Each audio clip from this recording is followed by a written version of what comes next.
Welcome to the channel. ನಾನಿವತ್ತು pineapple ಇದ್ದು ಮೆಣಸ್ಕಾಯಿ ರೆಸಿಪಿಯನ್ನು ನಿಮ್ಮ ಜೊತೆ ಶೇರ್ ಮಾಡ್ತೀನಿ.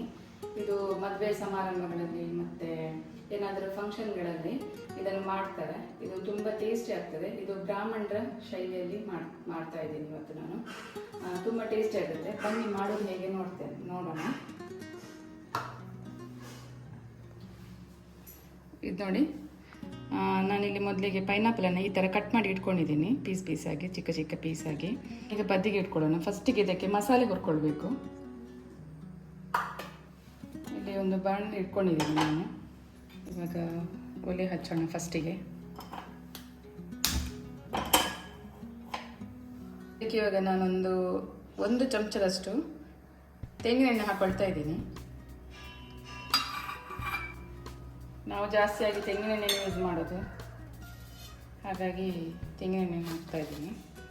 ಈಗ ಇದಕ್ಕೆ ಇದರಲ್ಲಿ 6ರಿಂದ 7 ಮೆಣಸುಂಟು, ಬ್ಯಾಡಿಗೆ ಮೆಣಸು ಹಾಕ್ಕೊಳ್ತಾ ಇದ್ದೀನಿ. ಇದೊಂದು ಸ್ವಲ್ಪ ಮೆಣಸು ಉಪ್ಪಬೇಕು, ಫ್ರೈ ಆಗಬೇಕು ಸ್ವಲ್ಪ ಚೆನ್ನಾಗಿ. ಮೆಣಸು ಸರಿ ಫ್ರೈ ಆದರೆ ಒಳ್ಳೆ ಆಗ್ತದೆ, ಇಲ್ಲದಿದ್ದರೆ ಉರಿ ಖಾರ ಬರ್ತದೆ. ಇದು ಮೆಣಸಿಗೆ ಫ್ರೈ ಆಗಿದೆ. ಈಗ ಇದನ್ನು ತೆಗಿತೇನೆ.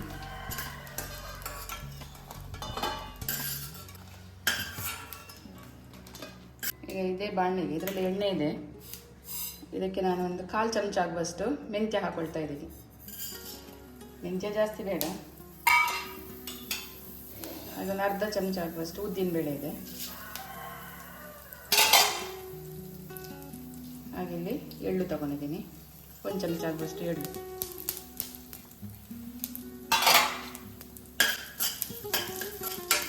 ಬಿಳಿ ಎಳ್ಳು ಅಥವಾ ಕಪ್ಪು ಎಳ್ಳು ಯಾವುದು ತಗೊಳ್ಬೋದು. ಕಪ್ಪೆಳ್ಳು ಹಾಕಿದರೆ ಒಳ್ಳೆಯದು, ಇಲ್ಲಾಂದರೆ ಬಿಳಿ ಎಳ್ಳು ಕೂಡ ಹಾಕೊಳ್ಬೋದು. ಉದ್ದಿನಬೇಳೆ ಕೆಂಪು ಹಾಕಬೇಕು. ಇದಕ್ಕೆ ನಾನು 1 ಕಡ್ಡಿ ಆಗುವಷ್ಟು ಕರಿಬೇವಿನ ಸೊಪ್ಪು ಹಾಕೊಳ್ತಾ ಇದ್ದೀನಿ.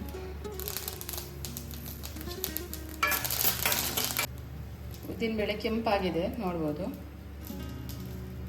ಈಗ ಇದಕ್ಕೆ ನಾನಿಲ್ಲಿ ಒಂದು 4ರಿಂದ 5 ಸ್ಪೂನ್ ಆಗುವಷ್ಟು ತೆಂಗಿನ ತುರಿ ಇದೆ.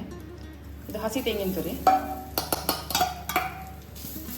ಇದನ್ನು ಹಾಕ್ಕೊಳ್ತಾ ಇದ್ದೀನಿ. ಇದನ್ನು ಕೂಡ ಇದರ ಜೊತೆಗೆ ಸ್ವಲ್ಪ ಫ್ರೈ ಮಾಡ್ಕೊಳ್ಬೇಕು. ಇದಕ್ಕೆ ಒಂದು 1/4 ಚಮಚ ಆಗುವಷ್ಟು ಅರಿಶಿನ ಹಾಕ್ಕೊಳ್ತಾ ಇದ್ದೀನಿ.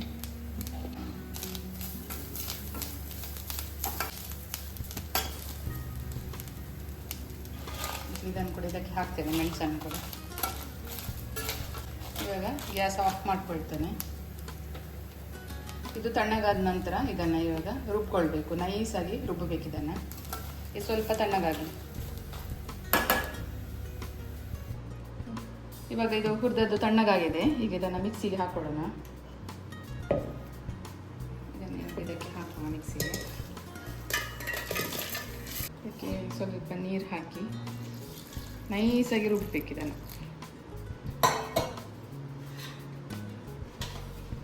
ಇದನ್ನು ರುಬ್ಬಿ ತಗೊಂಡ್ಬರ್ತೀನಿ.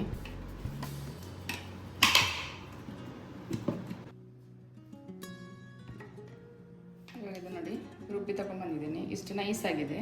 ಇಷ್ಟು ಹಾಕಬೇಕಿದು ನೈಸು. ಇದೊಂದು ಪಾತ್ರೆಗೆ ನಾನು ಇದು ಕಟ್ ಮಾಡಿಟ್ಟಂಥ ಪೈನಾಪಲ್ ಹಾಕ್ಕೊಳ್ಬೇಕು.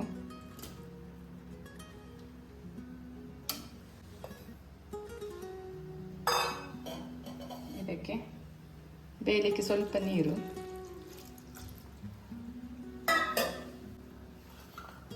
ಹಾಗೊಂದು ಸ್ವಲ್ಪ ಬೆಲ್ಲ ಹಾಕೊಳ್ಬೇಕು. ಬೆಲ್ಲ ಸ್ವಲ್ಪ ನೋಡ್ಕೊಂಡು ಹಾಕೋಬೇಕು. ಪೈನಾಪಲ್ ತುಂಬ ಸ್ವೀಟ್ ಇದ್ದರೆ ಸ್ವಲ್ಪ ಬೆಲ್ಲ ಸಾಕು. ಪೈನಾಪಲ್ ಸ್ವಲ್ಪ ಹುಳಿ ಇದ್ದರೆ ಸ್ವಲ್ಪ ಜಾಸ್ತಿ ಬೆಲ್ಲ ಹಾಕೊಳ್ಬೇಕು. ಇದು ಮೀಡಿಯಮ್ ಉಂಟು, ಅದಕ್ಕೆ ನಾನು ಒಂದು 3 ತುಂಡು ಹಾಕ್ಕೊಂಡಿದ್ದೇನೆ ಬೆಲ್ಲ. ಈಗ ಇದಕ್ಕೆ ರುಚಿಗೆ ತಕ್ಕಷ್ಟು ಉಪ್ಪು ಹಾಕಬೇಕು. ಇದಕ್ಕೆ ಉಪ್ಪು ಹಾಕೊಳ್ತಾ ಇದ್ದೀನಿ. ಇದೀಗ ಸ್ವಲ್ಪ ಬೇಯಲಿ.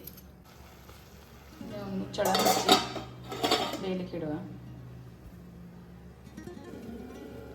ಈಗ ಪೈನಾಪಲ್ ಬೆಂದಿದೆ ನೋಡುವ. ಈಗ ಅದು ಚೆನ್ನಾಗಿ ಬೆಂದಿದೆ. ಈಗ ಮಸಾಲೆ ಹಾಕೊಳ್ತಾ ಇದ್ದೀನಿ.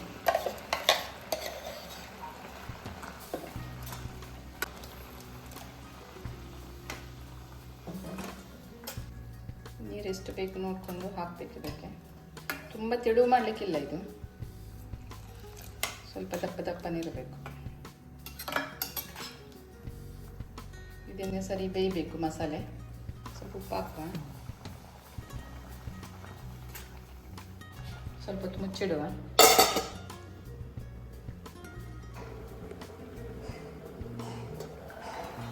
ಇದು ಮಸಾಲೆ ಚೆನ್ನಾಗಿ ಕುದ್ದಿದೆ. ಇವಾಗ ಪೈನಾಪಲ್ ಒಳ್ಳೆ ಪರಿಮಳ ಬರ್ತಾ ಉಂಟು, ಘಮ ಘಮ ಅಂತ ಉಂಟು, ಒಳ್ಳೆ ಆಗಿದೆ ಇದು.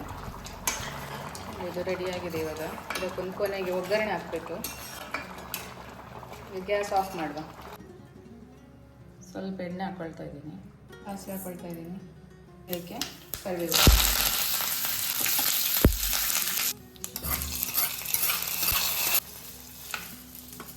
ಈಗ ನೋಡಿ ಪೈನಾಪಲ್ ಮೆಣಸ್ಕಾಯಿ ರೆಡಿಯಾಗಿದೆ. ಇಷ್ಟೇ ಸಾಕಾಗ್ತದೆ. ಇದಕ್ಕೆ ಬೇಕಿದ್ರೆ ಫೈನಲ್ ಟಚಪ್ ಅಂತ ನೆಲಕಡಲೆ ಹುರಿದು ಹಾಕೋಬೇಕು. ಇವಾಗ ನೋಡಿ ಪೈನಾಪಲ್ ಮೆಣಸ್ಕಾಯಿ ರೆಡಿಯಾಗಿದೆ. ಇದು ನೋಡಿ ಈಗ ಇಷ್ಟು ದಪ್ಪ ಬಂದಿದೆ. ಇದಿಷ್ಟು ದಪ್ಪ ಇರಬೇಕು. ಇದಿಷ್ಟೇ ಸಾಕನ್ನೋರು ಇಷ್ಟಕ್ಕೆ ಇದನ್ನು ಬಿಡ್ಬೋದು. ಬೇಕಿದ್ದರೆ ಇದಕ್ಕೆ ಫೈನಲ್ ಟಚಪ್ ಅಂತ ನಾನು ನೆಲಕಡಲೆಯನ್ನು ಫ್ರೈ ಮಾಡಿ ಹಾಕ್ಕೊಳ್ತಾ ಇದ್ದೀನಿ. ಇದು ಆಪ್ಷನಲ್, ಬೇಕಿದ್ದರೆ ಮಾತ್ರ. ಇದು ತಿಂತಾ ಇದ್ದರೆ ಬಾಯಿಗೆ ಮಿಡ್ಲಲ್ಲಿ ಸಿಗುವಾಗ ಕ್ರಂಚಿಯಾಗಿ ಒಳ್ಳೆ ಆಗ್ತದೆ. ಇದನ್ನು ಚೆಂದ ಹುರಿಬೇಕು. ಹುರಿದಾದ್ಮೇಲೆ ಈ ಪೈನಾಪಲ್ ಮೆಣಸ್ಕಾಯಿ ಗೊಜ್ಜಿಗೆ ಹಾಕಬೇಕು. ಇದನ್ನು ನೆಲಕಡಲೆ ಹುರಿದಿದ್ದಾಗಿದೆ. ಇವಾಗ ಇದನ್ನು ಇದಕ್ಕೆ ಹಾಕ್ಕೊಳ್ತಾ ಇದ್ದೀನಿ.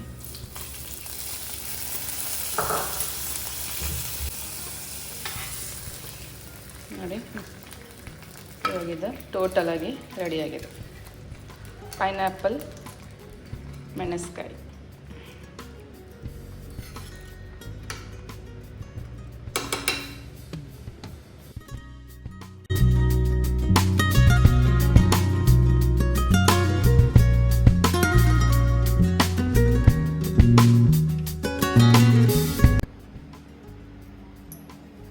ಪೈನಾಪಲ್ ಮೆಣಸ್ಕಾಯಿ ರೆಡಿಯಾಗಿದೆ.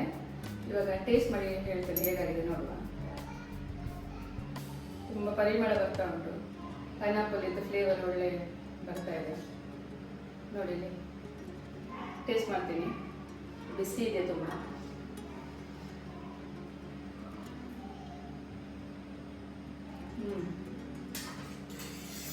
ಒಳ್ಳೆ ಆಗಿದೆ. ಇದು ನೆಲಕಡಲೆ ಹಾಕಿದ್ದೀನಲ್ಲ, ಮೆಜ್ಜಲ್ಲಿ ಬಾಯಿ ಸಿಗ್ತಾ ಇದೆ, ಕ್ರಂಚಿಯಾಗಿ ಒಳ್ಳೆ. ನೋಡಿದ್ರಲ್ಲ ಪೈನಾಪಲ್ ಮೆಣಸ್ಕಾಯಿ ರೆಸಿಪಿಯನ್ನು. ವಿಡಿಯೋ ಇಷ್ಟ ಆಗಿದ್ರೆ ಲೈಕ್ ಕೊಡಿ, ಶೇರ್ ಮಾಡಿ, ಹಾಗೆ ನನ್ನ ಚಾನಲ್ಗೆ ಸಬ್ಸ್ಕ್ರೈಬ್ ಮಾಡಿ. ಇನ್ನೊಂದು ಹೊಸ ರೆಸಿಪಿ ಹಾಗೆ ಇನ್ನೊಂದು ಹೊಸ ವಿಡಿಯೋದೊಂದಿಗೆ ಮತ್ತೆ ಬರ್ತೀನಿ. Thank you for watching.